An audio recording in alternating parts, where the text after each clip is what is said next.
sous le feu des critiques, ces revendications sociales des enseignants, violemment réprimées, sont aux yeux des syndicalistes l'expression de la malgouvernance au Cameroun.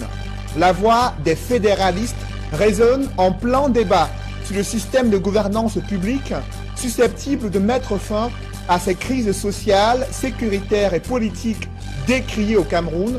Vous suivrez dans ce journal le cardinal émérite Christian Toumi qui retrace dans un ouvrage ces 15 ans d'interviews accordées à la presse, 15 ans d'opinion et de critiques à l'encontre du gouvernement, mais aussi des propositions pour un Cameroun meilleur.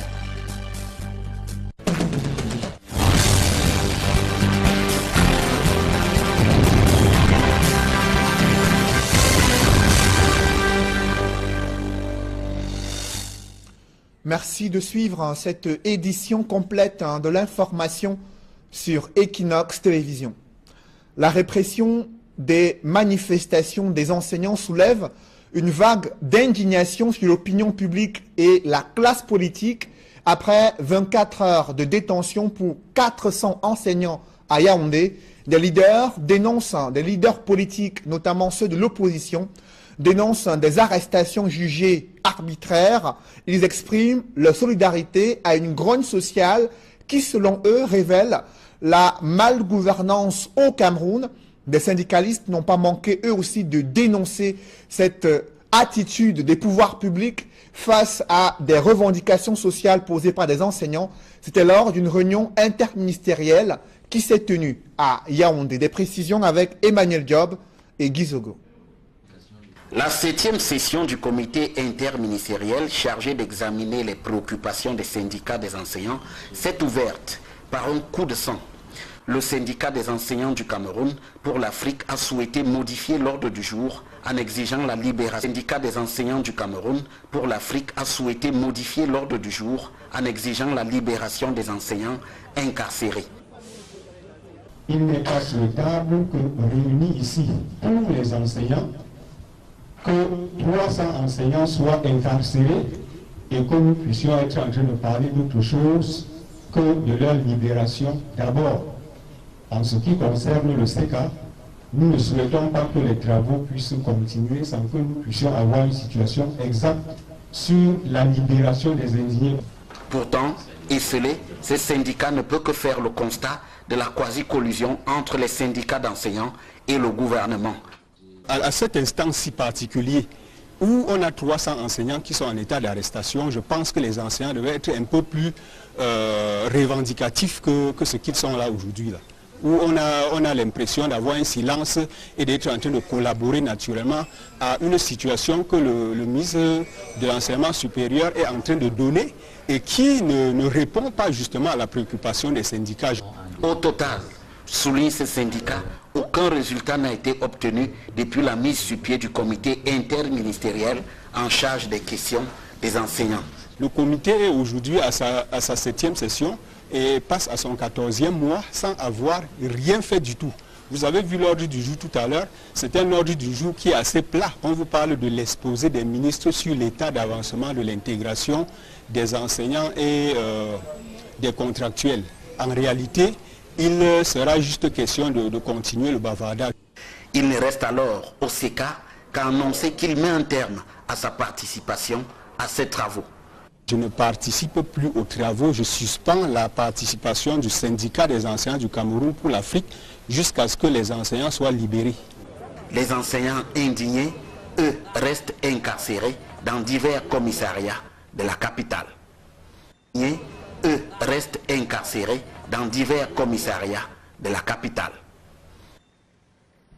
Après avoir été éclaboussé dans le dernier rapport de la commission anticorruption, la douane est confrontée à l'infiltration des faux agents. L'un d'entre eux portait les galons de lieutenant et en profitait pour extorquer d'importantes sommes d'argent aux usagers. Les fins limiers du groupement spécial d'intervention douanière ont appréhendé ce faux agent de la douane alors qu'il s'apprêtait à commettre à nouveau un forfait. Reportage avec Emmanuel Diop et Marcelin Gansop. C'est l'histoire du voleur ou du criminel qui revient sur le lieu de son forfait et finit par tomber dans le piège qu'il a toujours évité. Comme quoi, il n'y a pas de crime parfait. Ce monsieur, qui se nomme Mel Christian, est venu ici suivre un dossier de demande d'abattement sur un véhicule, dit-il, appartenant à l'ami de son ami, qu'il aurait connu dans le cadre de 2-0.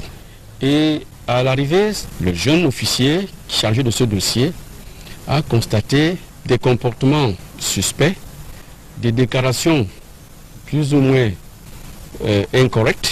Vérification faite. Il s'agit bel et bien d'un faux agent de douane, qui plusieurs portent des galons que des vrais douaniers convoitent à la sueur de leur front, sans être sûrs de les porter avant le départ à la retraite. Avec quelques petites questions, il est passé aux aveux. Le directeur général des douanes nous a requis de l'entendre sur procès verbal d'audition, ce que nous avons fait, et le directeur général des douanes a estimé que dans un contexte comme celui-ci, plus encore, on ne saurait tolérer ce genre de comportement parce qu'il s'agit là d'un individu qui pose des actes qui engagent. Parce qu'il s'agit là d'un individu qui pose des actes qui engagent l'honneur, l'image de l'administration. Vous voyez donc que quand on nous cible pour des comportements parfois déviants, c'est le fait des hommes comme cela. Au regard de la gravité de l'acte, la Direction générale des douanes a fait appel à la gendarmerie, laquelle s'est saisie du faux douanier pour la suite de la procédure. En dehors de la tenue militaire qu'il portait illégalement, plusieurs objets suspects ont été trouvés sur lui. Parce que nous avons trouvé par devers lui une montre Rolex, une somme de 150 000, un dieselier, cigarettes, et il est en possession d'un véhicule Infiniti, dans lequel il a prétendu avoir gardé sa carte d'identité nationale. Parce que pendant toute l'audition, nous n'avons pas pu l'identifier. Le nom qu'il donne, c'est le nom qu'il s'est donné lui-même. C'est devant la justice que le faux agent de douane répondra de ses actes. Une accalmie règne dans un espace marchand situé dans le 2e arrondissement de Douala. De vives tensions y ont été observées, des jeunes venus en représailles pour molester des commerçants. Des boutiques ont été fermées. Au départ de cette affaire, de ces vives tensions, c'est bien sûr le vol des marchandises appartenant à l'une des commerçantes. Elle a fait appel à des hommes en tenue. Ils se sont introduits dans plusieurs quartiers et selon les populations, ils ont molesté des jeunes qui n'ont pas supporté cette situation. Le calme semble être revenu. Le récit des faits avec Innocent Abega et Julienne Berthe-Bissaille.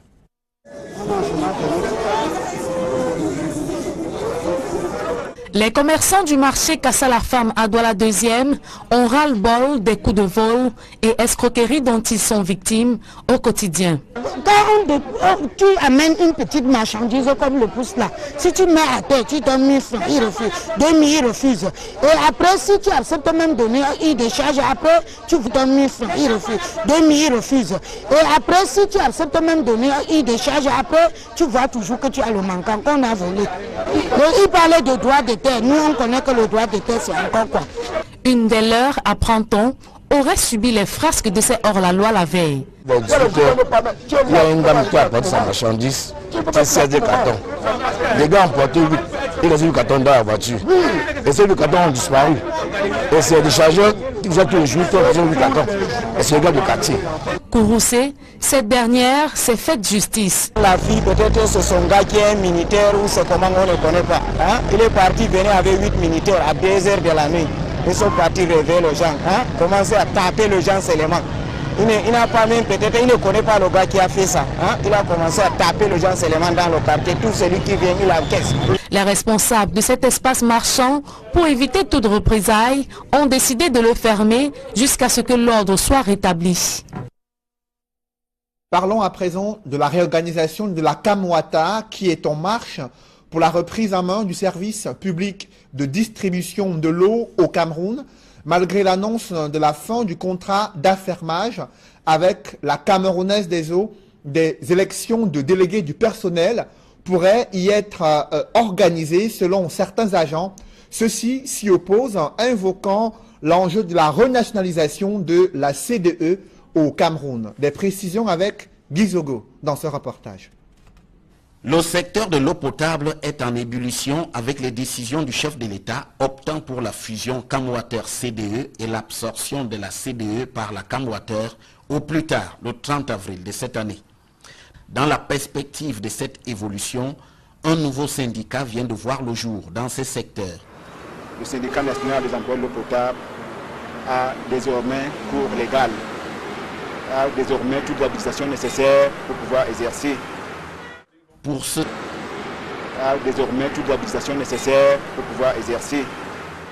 Pour ce syndicat, la tenue des élections des délégués du personnel le 1er mars, en pleine restructuration du secteur de l'eau au Cameroun, est inopportune.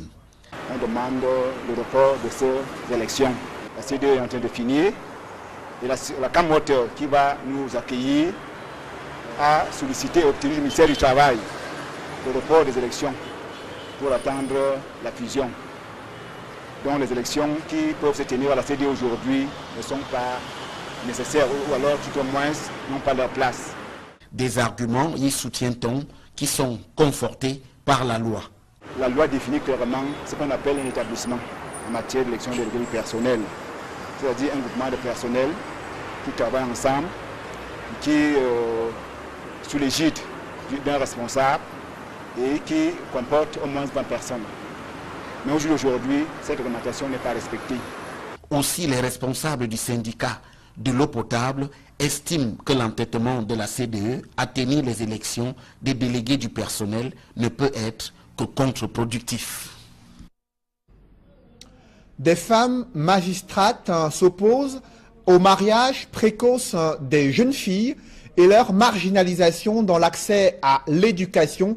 La condition de la jeune fille et de la femme était au centre d'une causerie éducative engagée entre femmes magistrates à Bafoussam. Compte rendu d'Alaskana et Jean-Paul Chouniat.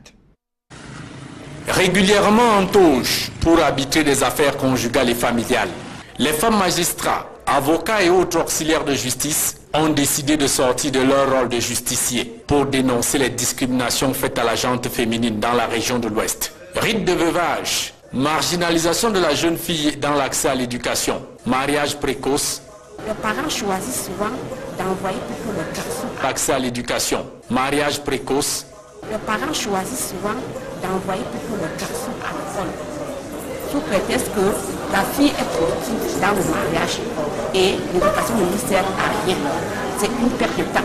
Quand un mari meurt, on oblige la femme à épouser le frère du mari. Ces femmes de loi s'indignent aussi du manque de considération dont sont victimes les femmes divorcées dans leur famille.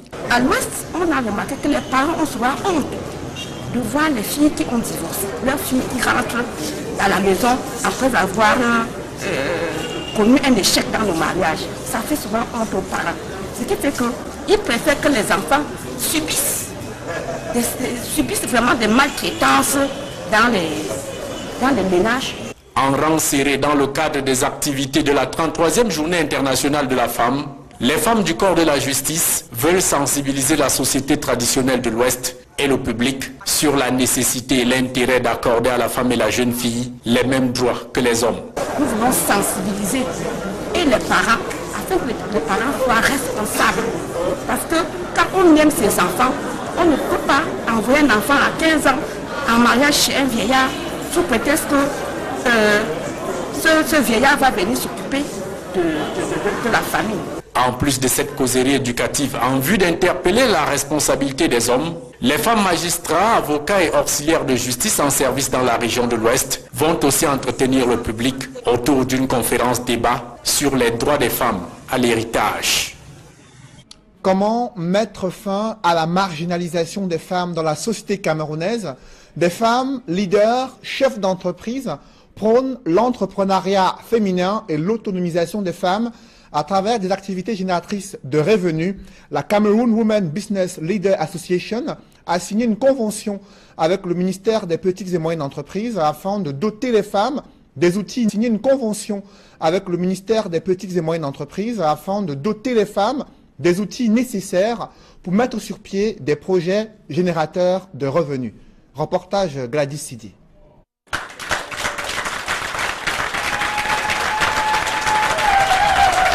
La convention signée entre le ministère des Petites et Moyennes Entreprises, de l'économie sociale et de l'artisanat et la Cameroun Women Business Leader Association, CWBLA, a une durée de 3 ans renouvelable. Au cœur de ce partenariat, la PME, moteur de croissance et de création d'emplois décents. La CWBLA, depuis plusieurs années, s'est engagée à promouvoir les activités des femmes et à orienter la jeune fille.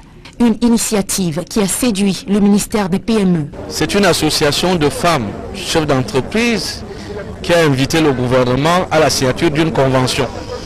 Je voudrais préciser que toutes les associations d'entrepreneurs qui travaillent bien et qui suivent la législation et la réglementation en vigueur peuvent signer les conventions avec le gouvernement. Nous encourageons cela. Et on sera présent. Mais les choses doivent être faites et bien faites. Cela veut dire que ces chefs d'entreprise-là doivent avoir des entreprises qui existent réellement et qui travaillent pour le développement du pays. Nous avons les moyens de vérifier. Et une fois qu'on a vérifié, les services juridiques font le reste et nous venons officialiser ces documents-là comme nous l'avons fait avec la CWBLA, qui est une jeune et dynamique association. L'apport du ministère est axé sur la recherche des financements, l'échange des informations liées aux opportunités d'affaires, tant sur le plan national qu'international, mais aussi la mise en avant des start-up créées par des femmes. La CWBLA compte, mais aussi la mise en avant des start-up créées par des femmes. La CWBLA compte poursuivre son objectif, qui est celui d'encourager l'initiative des femmes dans l'entrepreneuriat, mais aussi l'orientation de la jeune fille. La Cameroun Women Business Leaders Association est à sa 8e convention. Le partenariat que nous avons signé aujourd'hui est une opportunité que nous saisissons après avoir entendu le chef de l'État du Cameroun dire que le secteur public tend la main au secteur privé. Nous avons dit qu'il était temps que nous nous mettons autour d'une table pour discuter de nos projets et profiter des avantages que l'État nous offre et en même temps en leur faisant savoir quelles sont les difficultés des femmes sur le terrain. Donc c'est un partenariat gagnant-gagnant pour la construction de notre pays. L'association compte à nos jours plus de 700 membres répartis dans 5 régions, parmi lesquelles le nord-ouest et le sud-ouest. Le siège de la CWBLA au quartier Aqua à Douala a été inauguré par le ministre des PME, qui avait dans sa suite le gouverneur du littoral, le préfet du Vouri, l'ambassadeur itinérant Roger Mila, le chef des Bafous, entre autres.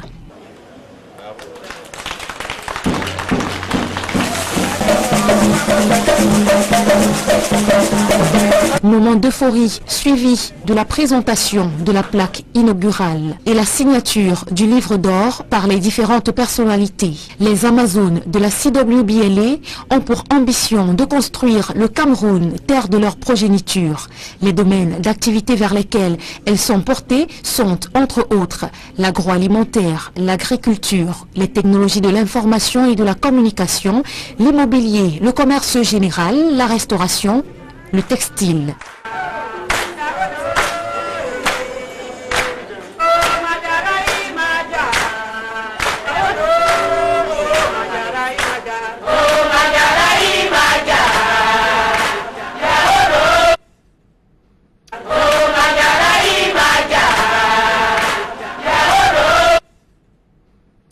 À la veille de la rentrée académique à l'école normale supérieure de Berthois, le directeur de cette école a été édifié sur ses missions de formation d'un corps enseignant de qualité dans cette région de l'Est. Des précisions avec Benjamin et Sam dans ce reportage. C'est elle, le tout premier directeur de l'école normale supérieure de Berthois, créée le 8 janvier 2018 par le chef de l'État. Cette dame originaire du Oignon a le profil de l'emploi. C'est un défi pour moi, c'est un travail auquel je suis habituée. Je suis une enseignante Chevronnet, professeur titulaire aux recherches, et j'ai toujours travaillé dans les écoles normales. Donc j'ai été d'analyse sur pied de l'ENS Baptiste, Marois, et même dans les réformes de l'ENS Yaoundé. Donc c'est pas un travail étrange. Je remercie vraiment le chef de l'État. Précédemment conseiller technique auprès du recteur de l'université de Ngaoundéré, Kabeyene Beyala Véronique, épouse Kamgang, a été nommée par décret présidentiel le 29 janvier dernier. Une joie savamment partagée par les forces vives du département du Ognong. Célébrer notre fille qui a eu l'honneur d'être élue par son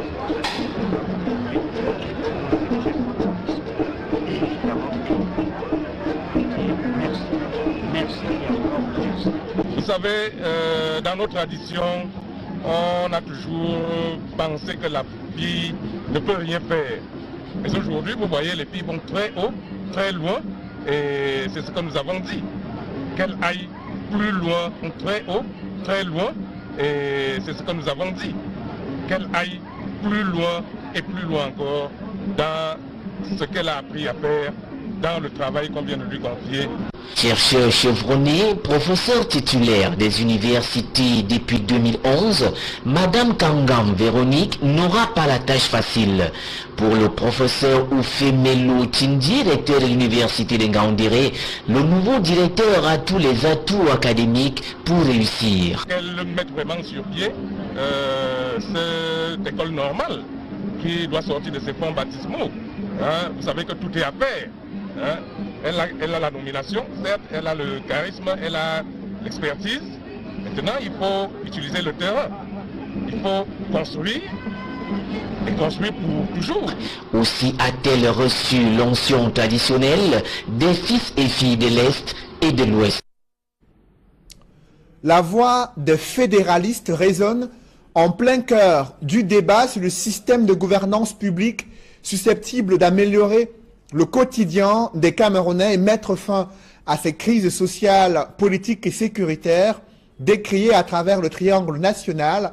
C'est le cardinal émérite Christian Toumi qui vient d'aborder dans un ouvrage ces 15 ans d'interviews accordés au quotidien La Nouvelle Expression et au bi-hebdomadaire L'Effort catholique camerounais. 15 ans d'interviews, 15 ans d'opinion politique, d'analyse de la crise politique qui sévit au Cameroun, mais aussi des propositions sur la forme de l'État dans le pays. Note de lecture avec Warren Zede et Julienne Berthe-Bissaille. Des écrits, il s'agit de l'ouvrage intitulé « Libre propos d'un visionnaire » qui a été présenté à un public mardi soir à l'Institut français de Douala. Dans la salle et pour l'accompagner, on a pu apercevoir entre autres Monseigneur Samuel Cléda, archevêque de Douala, et pour l'accompagner, on a pu apercevoir entre autres Monseigneur Samuel Cléda, archevêque de Douala, Monseigneur Paul Niaga, le préfacier, les éditeurs Veritas, les fidèles catholiques et autres personnalités de marque. Véritable moment de partage entre le cardinal Christian Toumi, le panel et les invités, chacun trouvant des mots pour dire l'engagement total de l'auteur qui n'a toujours pas changé sa position par rapport au contexte sociopolitique du Cameroun. Le fédéralisme est le mot qui revient toujours dans ses propos comme forme de l'État pour résoudre le problème anglophone. Je crois que si la décentralisation était mise en pratique depuis 1996, on n'aura pas eu ce problème. Le gouverneur devait être élu avec un petit parlement régional pour traiter le problème à la base. Tout est centralisé à Yaoundé. Les vieux retraités qui sont à Kousseri doivent aller à Yaoundé pour poursuivre leur dossier et quelques-uns meurent là-bas. Le cardinal Christian Toumi, taxé d'aumônier des opposants par ses confrères de la conférence épiscopale du Cameroun, n'a cessé de stigmatiser la pauvreté, la misère, l'injustice sociale dont est victime le bas peuple camerounais et pratiquée par les régimes Ahidjo et Biya. Pour l'honorable Ndo Collins, cet ouvrage vient à un moment indiqué de la vie chrétienne. Cette dédicace tombe à une période tout à fait particulière, qu'on appelle dans notre église le moment favorable, la période qui est celle du carême. la période de la conversion. Je me réjouis donc que cela soit une coïncidence, mais une coïncidence très certainement bienfaitrice. Je pense que l'Église catholique, que je connais bien, doit travailler pour la conversion aussi des politiques, puisque en fait, il s'agit pour elle de ramener à Dieu ceux qui sont égarés. Pour elle, de ramener à Dieu ceux qui sont égarés. Libre propos d'un visionnaire, publié en 2017 aux éditions Veritas, compte 296 pages et est constitué essentiellement d'entretiens réalisés ces 15 dernières années par 2 journaux, à savoir L'Effort camerounais et La Nouvelle Expression. Préfacé par Monseigneur Paul Niaga, ce chef-d'œuvre de 20 chapitres regroupés en 2 parties présente dans un premier temps le regard ecclésial et social du pasteur et dans un second sa vision politique et économique. De l'Eucharistie à l'écriture, son éminence le cardinal Christian Toumi, au travers de son ouvrage Libre propos d'un visionnaire, se dévoile une fois de plus aux nombreux lecteurs. Les pressions se multiplient sur l'entreprise des bâtiments et travaux publics chargés de la construction du nouveau stade Omnisport à Olembe, non loin de la capitale Yaoundé. Après les injonctions du ministre des Sports, c'est le gouverneur de la région du Centre qui s'est rendu sur ce chantier pour évaluer l'accélération des travaux. Le taux d'exécution est à 24% selon le directeur général de cette entreprise chargée des 10 travaux. Élisée Bogba et Marcelin Gansop. Sur le site d'Olembe, le stade Paul Biya dévoile peu à peu son visage.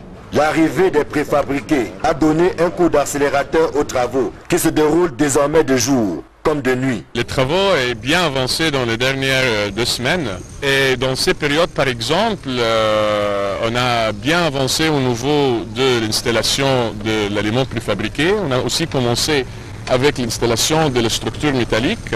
On a fini les fondations de la zone Est qui était prévue pour le 15 mars en fait, ça c'est 2 semaines en avant.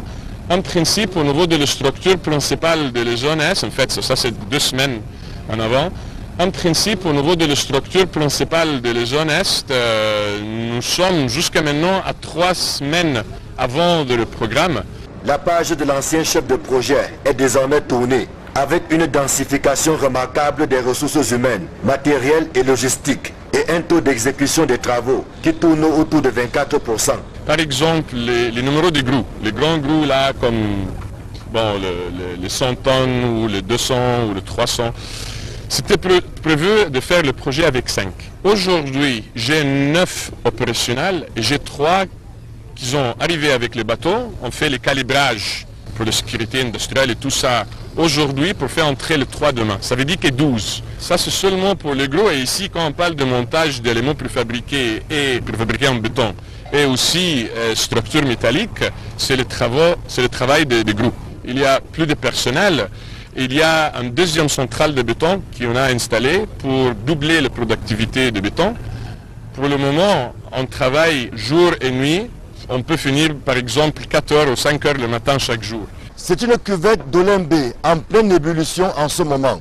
Le gouvernement a prescrit des travaux de jour et de nuit. L'horloge tourne et les délais approchent. On a reçu le deuxième bateau vendredi soir, samedi matin. On a déchargé tous les matériels. On a commencé à installer aux zones sud et aussi vous pouvez regarder là le deuxième niveau ou le niveau final des poteaux. Une évolution que le président du comité de site a touché du doigt en invitant chacun des acteurs à jouer sa partition à fond afin que le stade d'Olembe soit livré le jour dit. Malgré tout ce qui a été dit dans les réseaux sociaux par rapport au changement à la tête du chef de projet, Pétini a constaté la nécessité de respecter le délai, Pétini a constaté la nécessité de respecter le délai, la nécessité de gagner même du temps. Donc ils ont donc fait recruter beaucoup plus d'autres agents camerounais ou expatriés qui sont dévoués et qui travaillent pour que le délai soit respecté. Nous sommes très satisfaits et nous les encourageons de continuer de travailler 24/24 pour que le délai soit respecté. Le nouveau chef de projet est donc formel. Toutes les dispositions sont prises en termes de mobilisation matérielle et humaine pour que ce chantier soit livré dans les délais. En tout cas, le Cameroun n'a pas droit à l'erreur.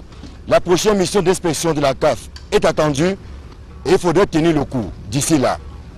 Ici le stade de Lembé, en pleine construction. Élisée Borba, Marcelin Gansop, Equinox Télévision. Restons sur ce chantier, là où l'entreprise chargée des travaux minimise l'impact de la démission de son ancien chef de projet. Le directeur général de ce groupe a tenu à faire le point sur les autres infrastructures en cours de réalisation sur le site d'Olembé. Je vous propose de l'écouter. Pour avancer plus, on a attaqué les zones de l'hôtel et le centre commercial et on a avancé avec les fondations des deux côtés. On a aussi commencé les travaux 3 mois avant le temps qui était prévu dans les 2 stades annexes.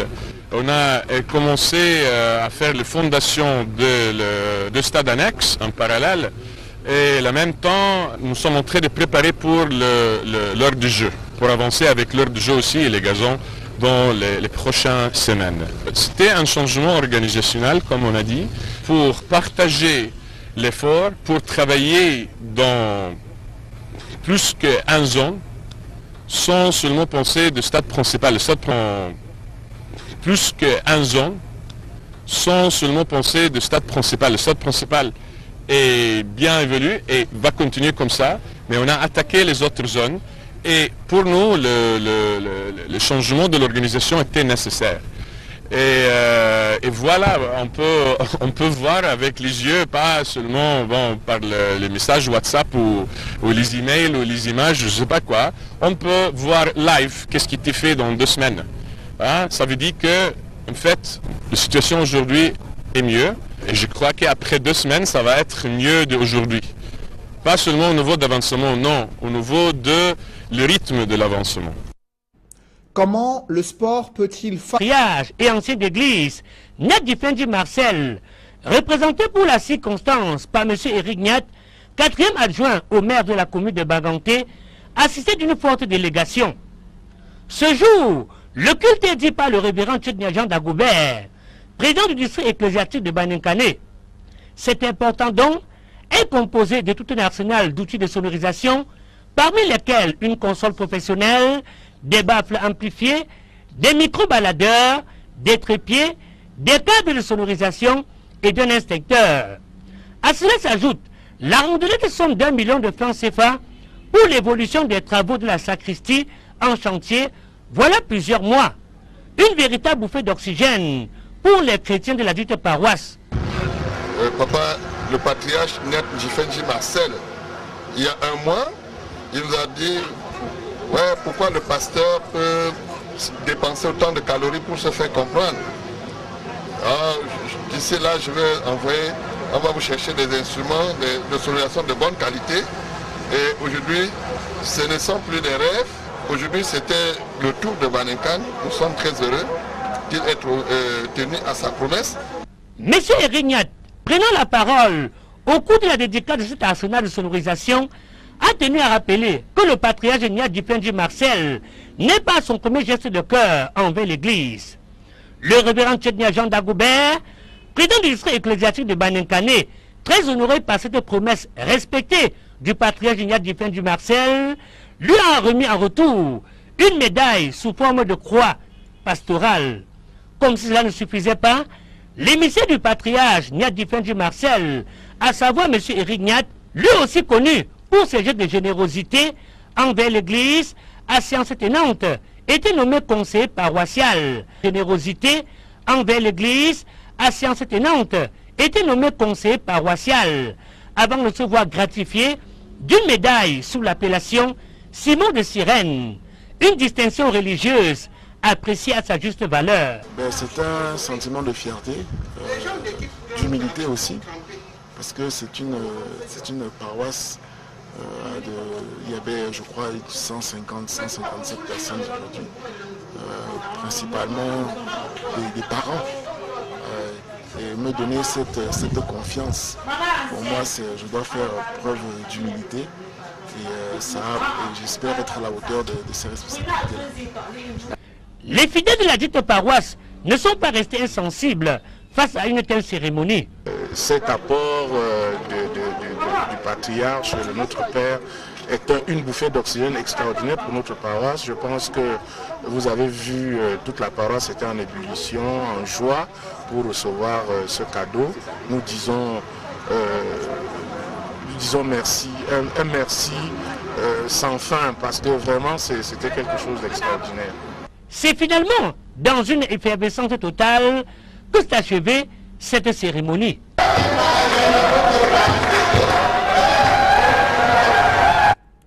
Mesdames, messieurs, c'est la fin de ce journal. Merci de l'avoir suivi. Je vous propose de rester sur Equinox Télévision. Bonne soirée sur cette même antenne.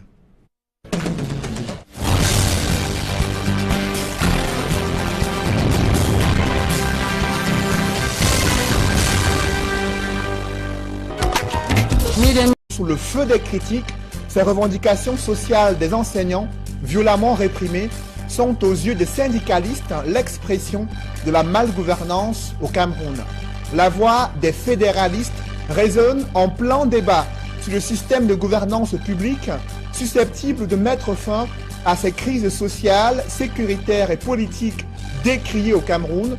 Vous suivrez dans ce journal le cardinal émérite Christian Toumi qui retrace dans un ouvrage ces 15 ans d'interviews accordées à la presse, 15 ans d'opinion et de critiques à l'encontre du gouvernement, mais aussi des propositions pour un Cameroun meilleur.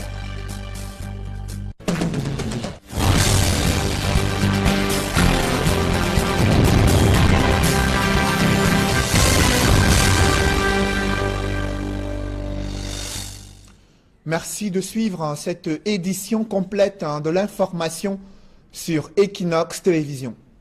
La répression des manifestations des enseignants soulève une vague d'indignation sur l'opinion publique et la classe politique après 24 heures de détention pour 400 enseignants à Yaoundé. Des leaders dénoncent, des leaders politiques, notamment ceux de l'opposition, dénoncent des arrestations jugées arbitraires. Ils expriment leur solidarité à une grogne sociale qui, selon eux, révèle la malgouvernance au Cameroun. Des syndicalistes n'ont pas manqué eux aussi de dénoncer cette attitude des pouvoirs publics face à des revendications sociales posées par des enseignants. C'était lors d'une réunion interministérielle qui s'est tenue à Yaoundé. Des précisions avec Emmanuel Diop et Guy Zogo. La 7e session du comité interministériel chargé d'examiner les préoccupations des syndicats des enseignants s'est ouverte par un coup de sang. Le syndicat des enseignants du Cameroun pour l'Afrique a souhaité modifier l'ordre du jour en exigeant la libération. Le syndicat des enseignants du Cameroun pour l'Afrique a souhaité modifier l'ordre du jour en exigeant la libération des enseignants incarcérés. Il n'est pas souhaitable que réunis ici tous les enseignants, que 300 enseignants soient incarcérés et que nous puissions être en train de parler d'autre chose que de leur libération. D'abord, en ce qui concerne le CECA, nous ne souhaitons pas que les travaux puissent continuer sans que nous puissions avoir une situation exacte sur la libération des indignés. Pourtant, esselé, ces syndicats ne peuvent que faire le constat de la quasi-collusion entre les syndicats d'enseignants et le gouvernement. À cet instant si particulier, où on a 300 enseignants qui sont en état d'arrestation, je pense que les enseignants devaient être un peu plus revendicatifs que ce qu'ils sont là aujourd'hui. Où on a l'impression d'avoir un silence et d'être en train de collaborer naturellement à une situation que le ministre de l'enseignement supérieur est en train de donner et qui ne répond pas justement à la préoccupation des syndicats. Au total, souligne ces syndicats, aucun résultat n'a été obtenu depuis la mise sur pied du comité interministériel en charge des questions des enseignants. Le comité est aujourd'hui à sa 7e session et passe à son 14e mois sans avoir rien fait du tout. Vous avez vu l'ordre du jour tout à l'heure, c'est un ordre du jour qui est assez plat. On vous parle de l'exposé des ministres sur l'état d'avancement de l'intégration des enseignants et des contractuels. En réalité, il sera juste question de continuer le bavardage.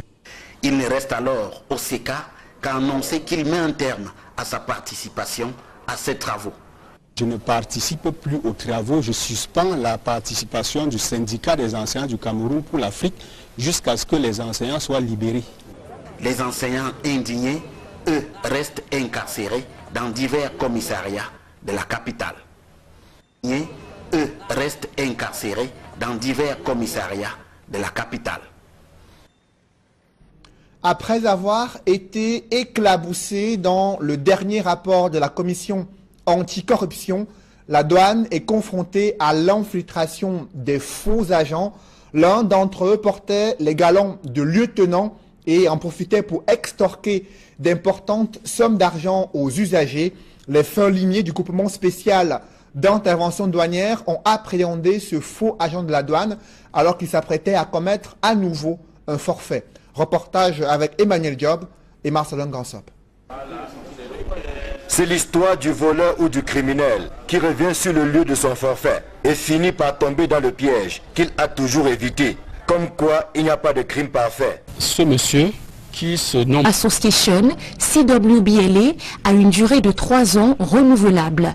Au cœur de ce partenariat, la PME, moteur de croissance et de création d'emplois décents. La CWBLA, depuis plusieurs années, s'est engagée à promouvoir les activités des femmes et à orienter la jeune fille. Une initiative qui a séduit le ministère des PME. C'est une association de femmes, chefs d'entreprise, qui a invité le gouvernement à la signature d'une convention. Je voudrais préciser que toutes les associations d'entrepreneurs qui travaillent bien et qui suivent la législation et la réglementation en vigueur peuvent signer les conventions avec le gouvernement. Nous encourageons cela et on sera présent.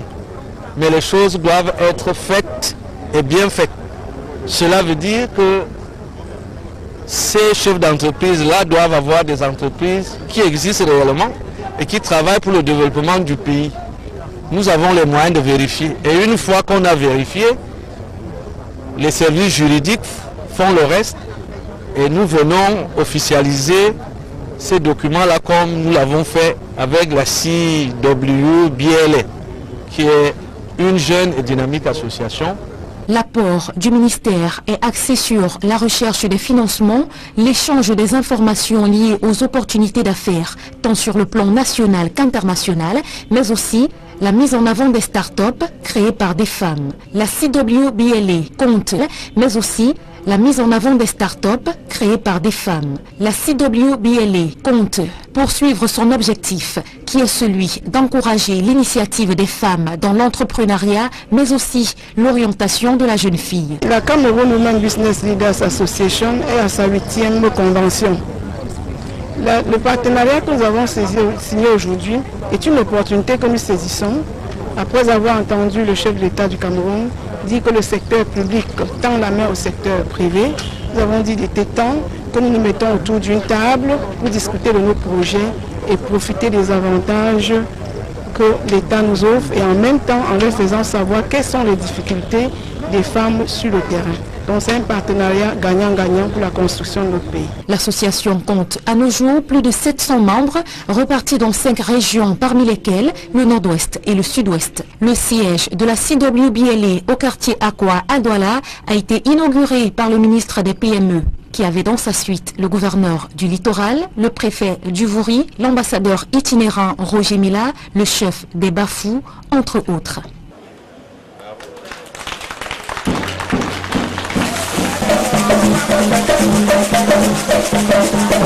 Moment d'euphorie suivi de la présentation de la plaque inaugurale et la signature du livre d'or par les différentes personnalités. Les Amazones de la CWBLA ont pour ambition de construire le Cameroun, terre de leur progéniture.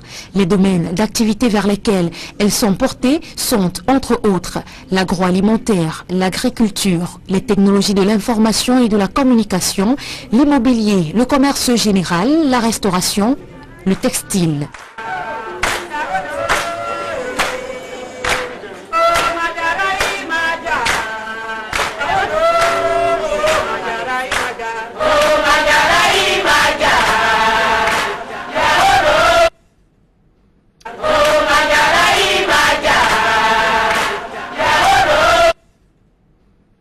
À la veille de la rentrée académique à l'école normale supérieure de Bertois, le directeur de cette école a été édifié sur ses missions de formation d'un corps enseignant de qualité dans cette région de l'Est. Des précisions avec Benjamin et Sam dans ce reportage.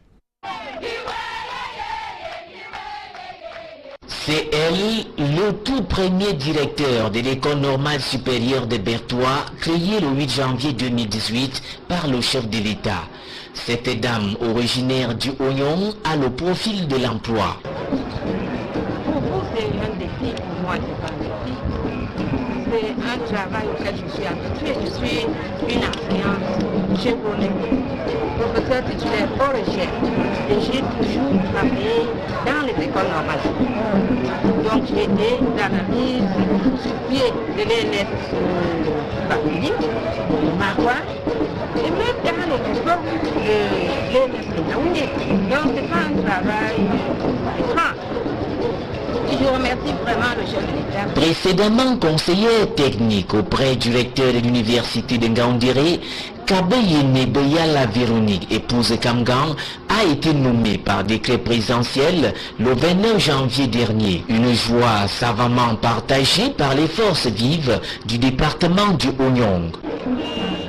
Célébrer notre fille qui a eu l'honneur d'être élue par son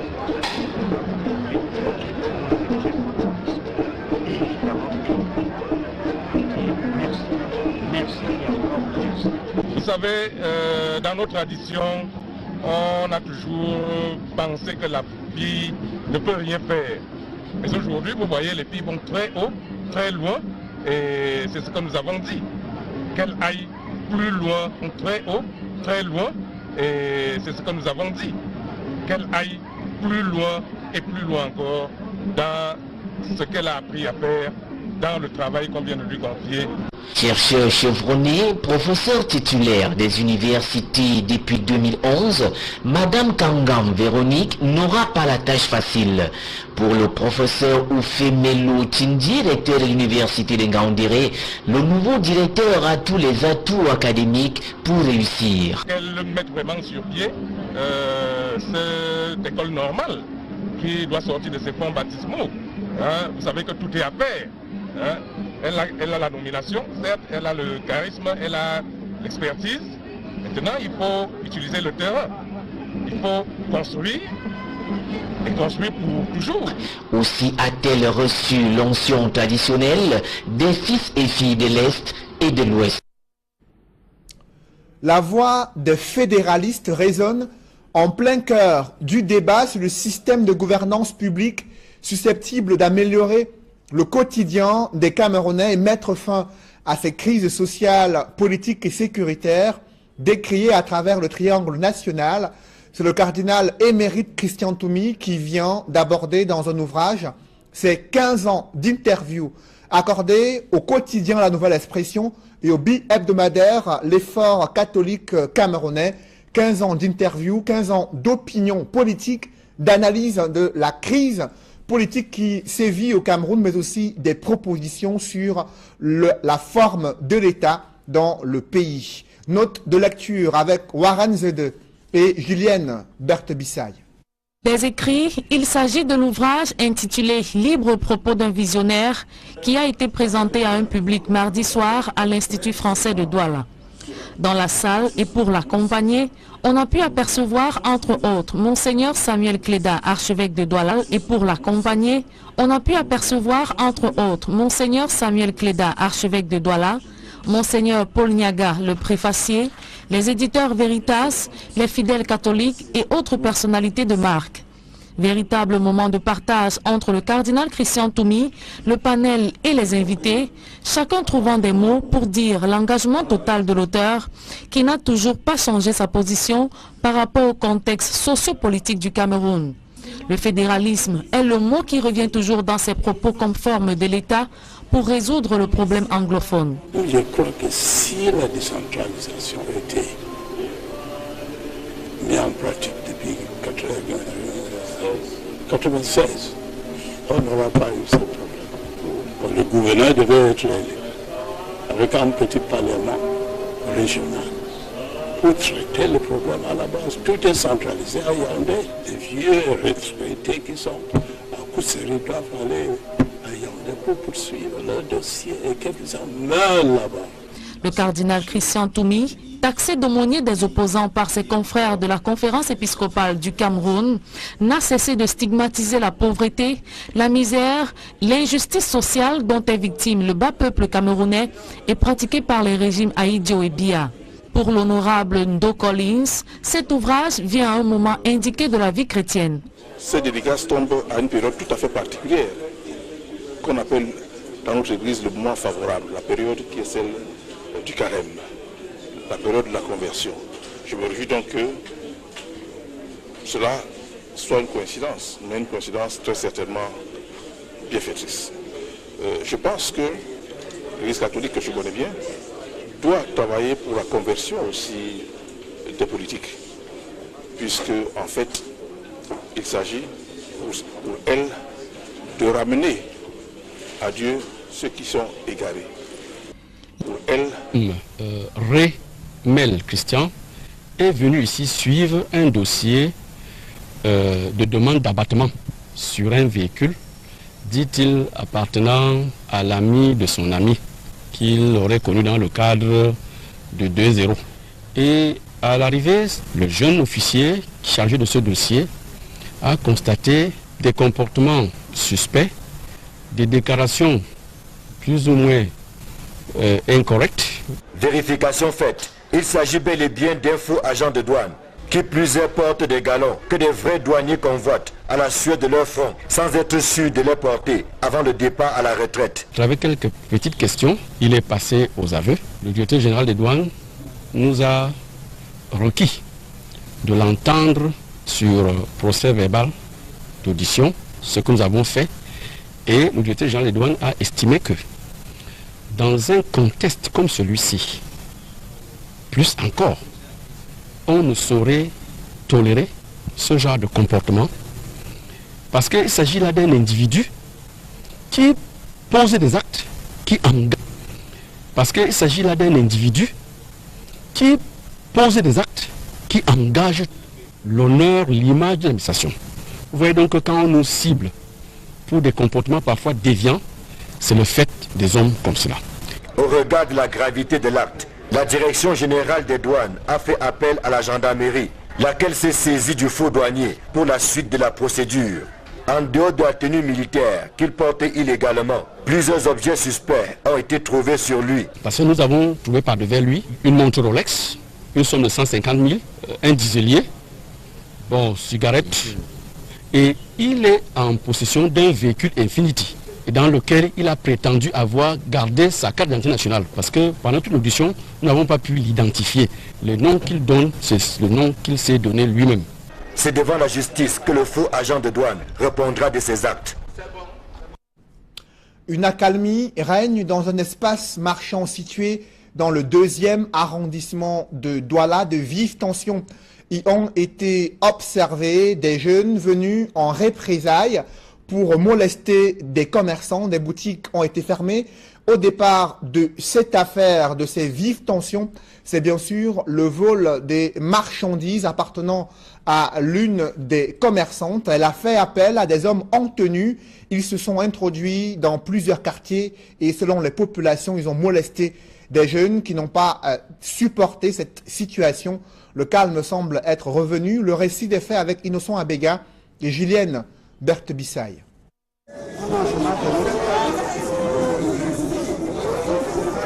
Les commerçants du marché Cassa la Femme à Douala 2e ont ras-le-bol des coups de vol et escroqueries dont ils sont victimes au quotidien. Quand tu amènes une petite marchandise comme le pouce là, si tu mets à terre, tu donnes 1000 francs, il refuse, 2000, il refuse. Et après, si tu acceptes même donner, il décharge, après tu vous donnes 1000 francs, il refuse, 2000, il refuse. Et après, si tu acceptes même donner, il décharge, après tu vois toujours que tu as le manquant qu'on a volé. Il parlait de droit de terre, nous on connaît que le droit de terre c'est encore quoi. Une des leurs, apprend-on, aurait subi les frasques de ces hors-la-loi la veille. Il y a une dame qui apporte sa marchandise, qui sert des cartons. Les gars ont porté 8, ils ont eu le carton dans la voiture. Et ces 8 cartons ont disparu. Et c'est des chargeurs qui faisaient tous les jours, ils ont 8 cartons. Et c'est les gars du quartier. Kouroussé, cette dernière s'est faite justice. La fille, peut-être c'est son gars qui est militaire ou c'est comment on ne connaît pas. Hein? Il est parti venir avec 8 militaires à 2 heures de la nuit. Ils sont partis réveiller les gens, hein? Commencer à taper les gens seulement. Il n'a pas même, peut-être, il ne connaît pas le gars qui a fait ça. Hein? Il a commencé à taper les gens seulement dans le quartier. Tout celui qui vient, il encaisse. Les responsables de cet espace marchand, pour éviter toute représailles, ont décidé de le fermer jusqu'à ce que l'ordre soit rétabli. Parlons à présent de la réorganisation de la Kamwata qui est en marche pour la reprise en main du service public de distribution de l'eau au Cameroun, malgré l'annonce de la fin du contrat d'affermage avec la Camerounaise des eaux. Des élections de délégués du personnel pourraient y être organisées selon certains agents. Ceux-ci s'y opposent, invoquant l'enjeu de la renationalisation de la CDE au Cameroun. Des précisions avec Guy Zogo dans ce reportage. Le secteur de l'eau potable est en ébullition avec les décisions du chef de l'État optant pour la fusion Camwater-CDE et l'absorption de la CDE par la Camwater au plus tard, le 30 avril de cette année. Dans la perspective de cette évolution, un nouveau syndicat vient de voir le jour dans ces secteurs. Le syndicat national des emplois de l'eau potable a désormais cours légal, a désormais toute l'habilitation nécessaire pour pouvoir exercer. Pour ce désormais toute l'habilitation nécessaire pour pouvoir exercer. Pour ce syndicat, la tenue des élections des délégués du personnel le 1er mars, en pleine restructuration du secteur de l'eau au Cameroun, est inopportune. On demande le report de ces élections. La CDE est en train de finir et la Camwater qui va nous accueillir a sollicité et obtenu du ministère du Travail le report des élections pour attendre la fusion. Donc les élections qui peuvent se tenir à la CDE aujourd'hui ne sont pas nécessaires ou alors tout au moins n'ont pas leur place. Des arguments, y soutient-on, qui sont confortés par la loi. La loi définit clairement ce qu'on appelle un établissement en matière d'élection des délégués personnels, c'est-à-dire un groupement de personnel qui travaille ensemble, qui sous l'égide d'un responsable et qui comporte au moins 20 personnes. Mais aujourd'hui, cette réglementation n'est pas respectée. Aussi, les responsables du syndicat de l'eau potable estiment que l'entêtement de la CDE à tenir les élections des délégués du personnel ne peut être que contre-productif. Des femmes magistrates s'opposent au mariage précoce des jeunes filles et leur marginalisation dans l'accès à l'éducation. La condition de la jeune fille et de la femme était au centre d'une causerie éducative engagée entre femmes magistrates à Bafoussam. Compte rendu d'Alaskana et Jean-Paul Chouniat. Régulièrement en touche pour arbitrer des affaires conjugales et familiales, les femmes magistrats, avocats et autres auxiliaires de justice ont décidé de sortir de leur rôle de justicier pour dénoncer les discriminations faites à la gente féminine dans la région de l'Ouest. Rite de veuvage, marginalisation de la jeune fille dans l'accès à l'éducation, mariage précoce. Les parents choisissent souvent d'envoyer pour le garçon. Accès à l'éducation, mariage précoce. Les parents choisissent souvent d'envoyer pour le garçon à l'école, sous prétexte que la fille est productive dans le mariage et l'éducation ne lui sert à rien. C'est une perte de temps. Quand un mari meurt, on oblige la femme à aller épouser le frère du mari. Ces femmes de loi s'indignent aussi du manque de considération dont sont victimes les femmes divorcées dans leur famille. À l'ouest, on a remarqué que les parents ont souvent honte de voir les filles qui ont divorcé, leurs filles qui rentrent à la maison après avoir connu un échec dans le mariage. Ça fait souvent honte aux parents. Ce qui fait qu'ils préfèrent que les enfants subissent vraiment des maltraitances dans les ménages. En rang serré dans le cadre des activités de la 33e journée internationale de la femme, les femmes du corps de la justice veulent sensibiliser la société traditionnelle de l'Ouest et le public sur la nécessité et l'intérêt d'accorder à la femme et la jeune fille les mêmes droits que les hommes.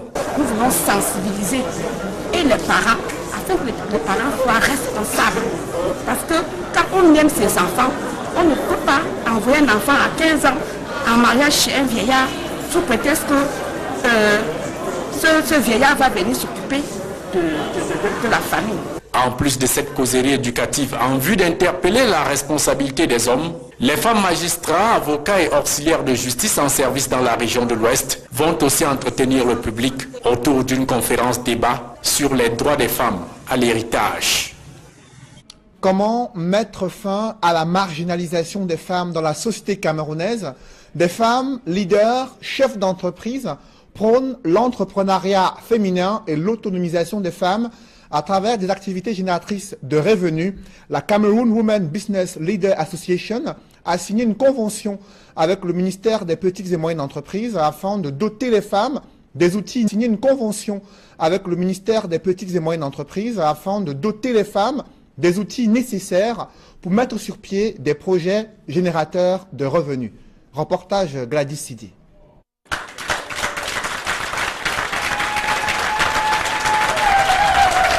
La convention signée entre le ministère des Petites et Moyennes Entreprises, de l'économie sociale et de l'artisanat et la Cameroon Women Business Leader